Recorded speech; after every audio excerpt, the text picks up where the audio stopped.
Good afternoon. Nagsagot. Good afternoon po sa lahat. Good afternoon. Palakpakan naman natin ang bawat isa. Unang-una, congratulations kasi madami tayo ngayong araw. O, palakpakan naman natin ulit. Pangalawa, tingnan nyo nga yung katabi nyo. Tingnan nyo nga yung katabi nyo. Mukha bang payaman yan? Tingnan natin kung payaman ba. Hello? Payaman, payaman. Ayan na, payaman, oh. Hello. Hi!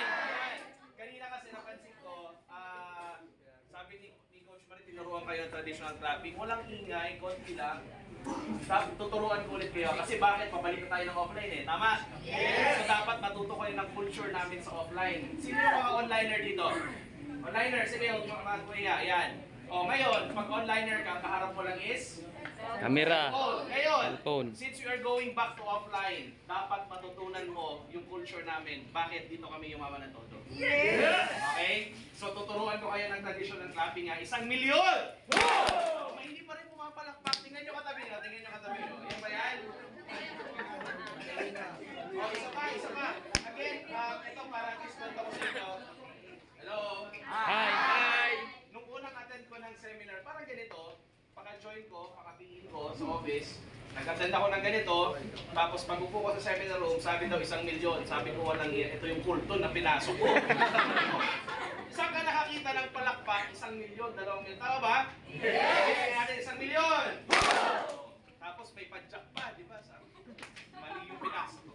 Kulto, di ba? Kasi pag sa normal, ano yung normal na palakpak? Sige nga, palakpak ito. Nakasan nyo ha, nakasan nyo ha. 3,000,000! Masirang ulo tayo. Kung may first timer, ang itsura niyan, naku, mukhang malitong pinagagagawa. That's what I felt nung nag-start ako, nung nag-join ako dito.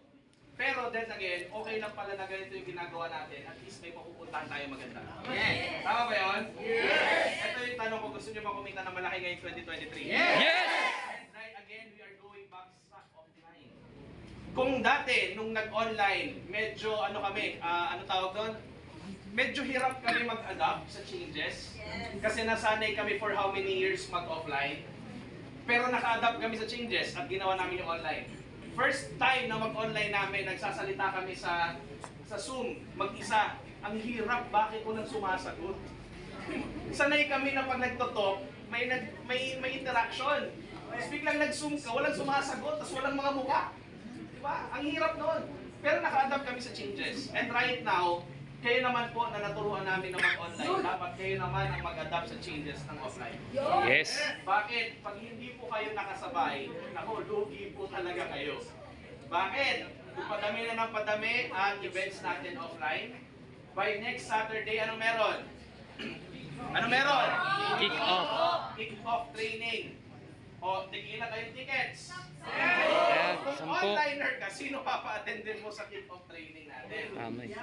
Gets nyo ba yung point? Yes! Dapat, ngayon pa lang, nagkaroon tayo ng General Assembly kagabi, dapat ngayon pa lang, malinaw sa utak mo, dapat may invite ka na at least minimum 10.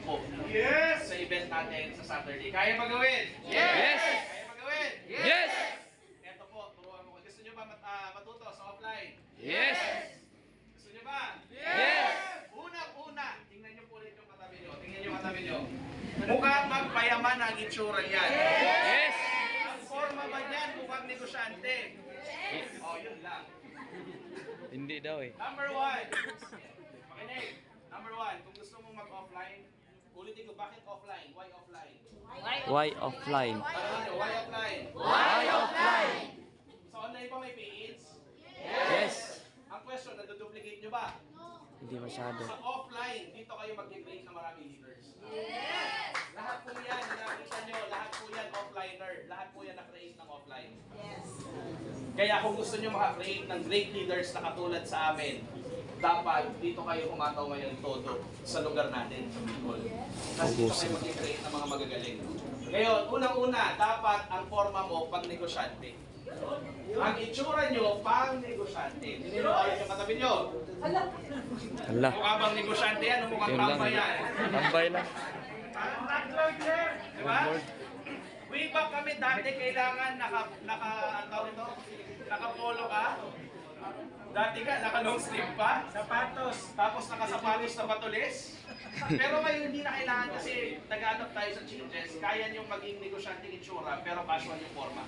Yes! Tama ba yun? Yes! Ulitin ko, kung gusto nyo again, kumita ng malaki sa offline, yung onliner, you adjust ngayon. Kasi papunta na tayo ulit sa mga seminars outside. Mag-create na naman tayo ng mga events outside. Kung onliner, gano'ng itsura mo? Di ba? Wala ka talagang wala kang kasama dahil nakaganong ka palagi. Tama? So ngayon, ang gagawin natin, dapat unang-una magkaroon kayo ng changes sa pananamit nyo sa itsura nyo. Bakit? Kung gusto nyo makapag-prospect offline, dapat ang itsura nyo mukha kayo nito. Okay ba yun? Yes! Ako, eto na. Gagastos na tayo. May mga itsura na hindi naman kailangan gumastos ng sobrang laki. Kasi we started naman ng mga konti-konti lang din yung budget before. Pero ngayon, di ba? Pero ngayon, because of doing the business, kaya-kaya na bumili ng kung anong gusto mo. Di ba? Ano ba yung gusto nyong forma na isang tayo mo pa lang, worth 1 million yan? Gusto ba na gano'n? Yes! Gusto ba na gano'n? Yes! May susi ka ng sasakyan, tapos may bag ka na LV, may sharyol ka na this is around 20,000, yung singsing nasa 10,000, yung relo nasa 25,000, tapos yung bag mo nasa 50. Gusto niyo ba na gano'n? Yes! Ang question, kailan niyo siya gustong gawin? Kung pang-hub nga, problema niyo. Tama mali? Tama. Kaya ngayon pa lang, again, ulitin ko, yung pay-ins nasa online. Pero yung pag-create ng leaders nasa offline. Mag-adapt po kayo sa changes kasi nako, ito yung 2023 for sure, ito na yung talagang kikita kayo ng malaki. Because binalansin na, pinagsabay na lahat. Kung 2 years ago, nag-full blast tayo sa online muna.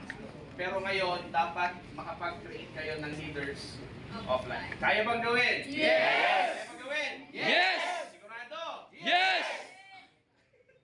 Oh. Bakit palagi ko inulit-ulit ito? Again, binabalik na natin yung culture na ginagawa namin natin. Ngayon, pag hindi ka pa rin sumasagot dahil sanay ka sa online, yung bibig mo, di ba, pag 5 minutes hindi ka nagsasalita, nag-accumulate din ng Bacteria. Sabihin nyo nga sa katabi nyo, hi! Hi! May amoy na ba? May amoy na? Di ba? Kaya, bago tayo matapos, ang sales po natin ngayon, gusto nyo ba malaman? Yes! Teka, check ko lang. Okay. Our sales is 1,933,000. Wow!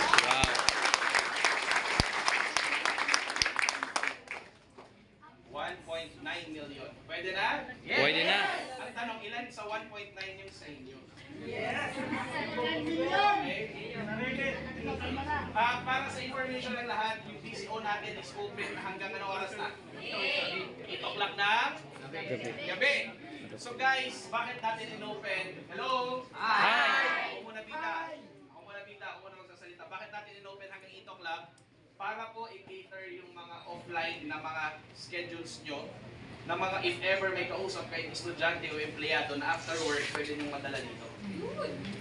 At pwede nyo dito mismo i-OP, pwede nyo dito mismo i-echo, pwede nyo dito mismo presentan, pwede nyo mismo dito makausap. Wow! Okay, so ngayon, dapat matutunan nyo ang proper ABC rule pagdating sa offline. Okay? Kaya magpaturo na kayo. Again, andito kami ng mga offliners, tuturuan namin kayo para matutunan nyo kung paano. Kasi iba po yung online. Ibang mundo yun. Ito harap-harapan na. Kung sa online, na-reject na nasaktan ka, ito harap-harapan ka mare-reject. Harap-harapan ka, hindi ka papansinin. Pero doon kami gumaling. Kaya kami po, wala kaming arte. Kaya ganito nangyari sa amin. Tama? Yes! So ready na ba kayo? Yes! Kaya ba yung 10 invites? Kaya. Pahinanampay na. Kaya ba yung 10 invite? Kaya! Kaya ba yung 10 invite? Yes! Hindi pa rin sumasagot. Kaya ba yung 10 invite? Yes! Guys, na-inspire ba kayo sa mga nagto kanina? Yes! Etong mga nagto kanina, ito yung mga nag-start 2 years, 3 years ago. Okay, imagine 2 years, 3 years, 1 1 year si Coach Marie. Pero imagine, in the span of 3 years, ito na yung naging resulta nila.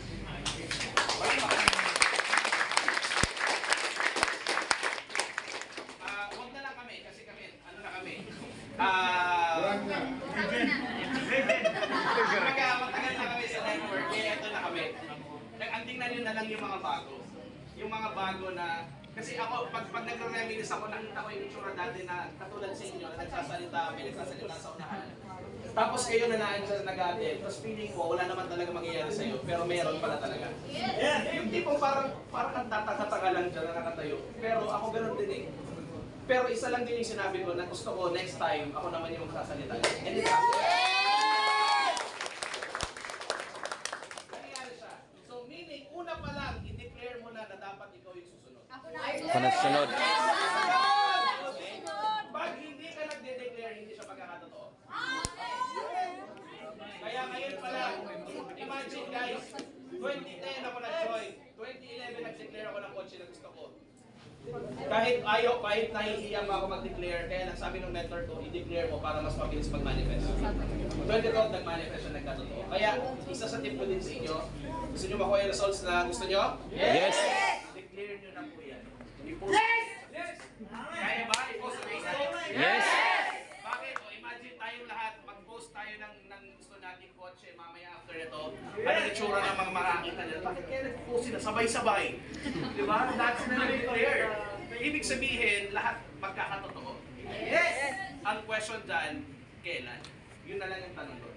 Kasi yung kotse na gusto nyo naandyan eh, nasa kasa na, naandyan na. Kukunin mo na lang. Ang tanong, kailan mo siya kukunin? Nasa inyo yung sagot. Tama mali? Tama.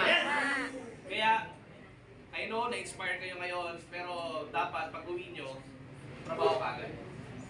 Tama? Yes! Gusto ba ng kwento? Yes! Gusto ba ng kwento? Yes! May isang boss na sobrang yaman, ubod ng yaman, at sabi niya doon sa engineer niya, magpapatayo ako ng bahay. At sa ang nagkataon yung engineer niya, pa-retire na. Gusto na mag-retire kasi for how many years? Ngayon, sabi ng boss, tayo mo ako ng bahay. Okay? Last project mo na to. Sinasabi mo mag-retire ka na.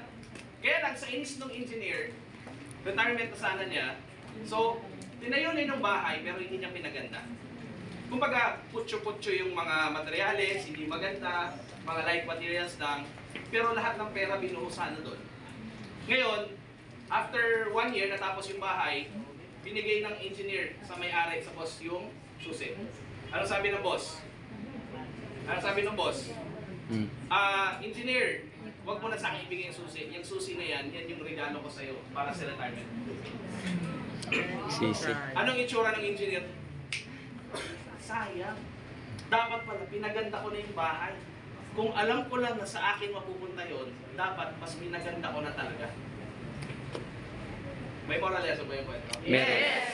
Wala. Wala na pa. Hindi, ano yung moral lesson? Sino mga sagot? Doing your best. Ano? Huwag naman, kumbaga, yung anong ginawa ng engineer, You're the architect hindi of niya your... pinaganda eh. Pero kung alam lang niya, nasa huli yung pagsisisi. Yun lang naman actually. Kung alam niya na para sa kanya, for sure pagagandahin. Kaya guys, alam niyo naman na para sa inyo to. Bakit hindi niyo pa itodo? Tama. Bakit hindi niyo pa i-goal na mas makuha niyo yung pinaka-best? Tama! Tama! Kaya, hindi pwede na na-inspire ka lang ngayon. Hindi pwede na palagi every week na-inspire ka lang. Dapat every week may nababago sa iyo. Every week may pains ka. Every week may bago kang kasama. Okay? Kaya natin ito ginagawa, hindi na para sa inyo, para na to sa mga first timer na isasama nyo dito. Pag sinabing sisel ng mga first timer, hindi sisel ng mga distributor. Kayo na naman. Dapat may mga bago kayong kasama. Kaya ba natin gawin? Yes! So by next Saturday, wala tayong purchase package day 6, meron tayong week of training. Okay? Guys, ulitin ko, this is a big event. It's a company event. VP Jurgen Gonzalez ang pupunta at the same time, our international trainer, Sir Jun Espinosa. Ito po yung mga tao na nakita namin when we started na gawin yung business. Okay? Kaya ang pinaka-importante guys, makapag-attend kayo, kaya ba ulit? Gawin 10. Okay? Wala nang sumasagot. Binabago lang yung boses mo eh. Diba? Halatang halata. Kung hindi mo lalakasan, hindi rin sagot malakas. Kaya mag-uwi yung 10. Yes! Ito para sa, I think, may mga sasabihin pa for updates din. Tawagin natin.